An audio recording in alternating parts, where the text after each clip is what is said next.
nous ramène vers la plénitude du dessein de Dieu, avant la création du monde. Le Seigneur ne dit pas simplement que par son sang, il s'occupera de l'émergence du péché, ceci n'est qu'un aspect de la question, ou des conséquences de la désobéissance de l'homme.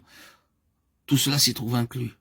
Ce que l'agneau fait se situe à l'endroit même où Dieu jette les fondations de son plan suprême pour l'éternité, à savoir réunir toutes choses en Christ, remplir toutes choses de la présence de Christ et faire de son peuple la plénitude de celui qui remplit tout en tous. Il fallait donc préserver ce plan de l'invasion des puissances, de la désintégration et en assurer plus que jamais la pérennité.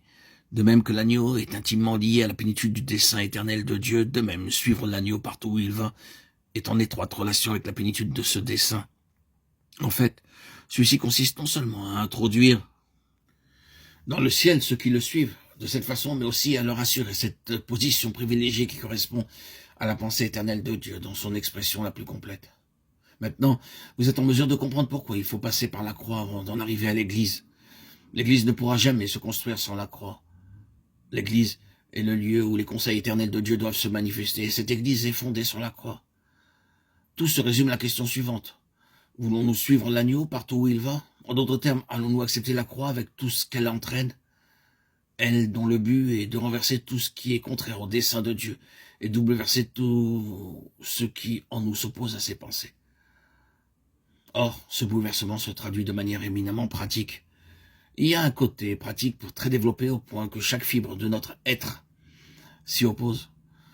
Le Seigneur nous dit, à vous et à moi, que sous l'effet de l'opposition, des afflictions et des souffrances que les autres amassent sur nos têtes, nous devons rester dans une attitude de parfaite douceur, sans regimber ni réagir dans l'ardeur de notre tempérament, de nos sentiments froissés et de notre orgueil blessé. Il nous faut toutefois accepter cette situation, nous résigner avec douceur et remettre le tout entre les mains du Seigneur en consentant à souffrir. Ah, nous ne sommes pas faits ainsi. Il nous faut être transformés pour pouvoir agir de la sorte.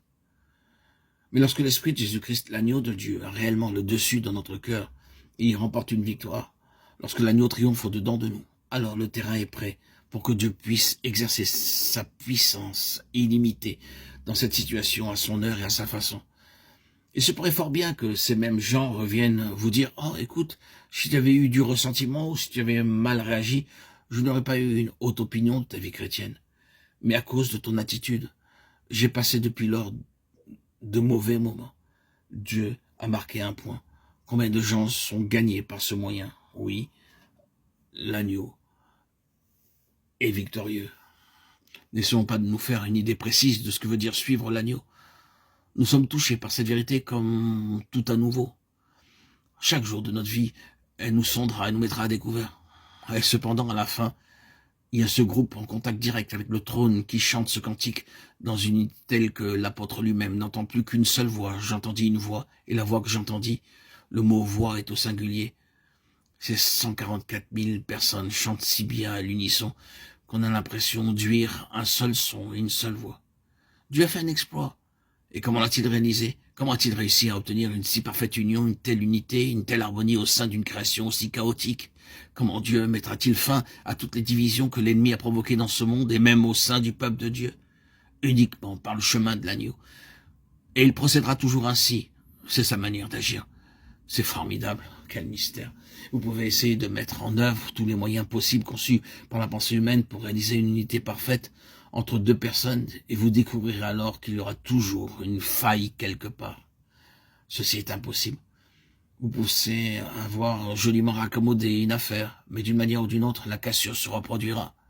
Vous ne pourrez jamais vous y fier. Mais lorsqu'un groupe important d'individus est perçu comme une seule voix, identifié comme une seule personne, c'est que quelque chose s'est passé. Cette unité a anéanti l'œuvre du diable, elle a détruit ses œuvres. Et comment cela peut-il se faire? L'agneau, le chemin de l'agneau. Frères et sœurs en Christ, bien-aimés, chers amis, auditeurs, auditrices, veuille le Seigneur faire de nous des disciples de l'agneau.